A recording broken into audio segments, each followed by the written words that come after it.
একটি ১৬ বছরের ছেলে তার মাকে বলল, মা, আমার ১৮ বছরের জন্মদিনে তুমি আমাকে কি গিফট দেবে? তখন ছেলেটির মা বলল, যখন তোমার ১৮ বছরের জন্মদিন আসবে তখন তুমি আলমারি খুলে দেখবে, ওখানে তুমি গিফটটি পেয়ে যাবে। কিছুদিন পরে ছেলেটি অসুস্থ হয়ে পড়ল।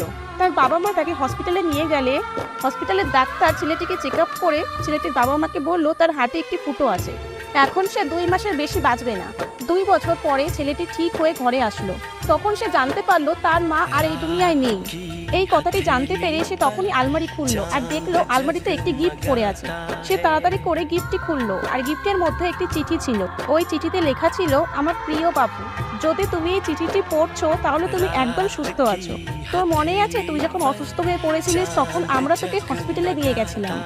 ডাক্তার বলেছিল তোর হাতে একটি ফুটো আছে। তোর মনে আছে তুই আমাকে একদিন বলেছিলিস, মা, আমাকে ১৮ বছরের জন্মদিনে তুমি আমাকে কি গিফট দেবে? বাবু, আমি তোকে আমার হৃদয়টি দিলাম।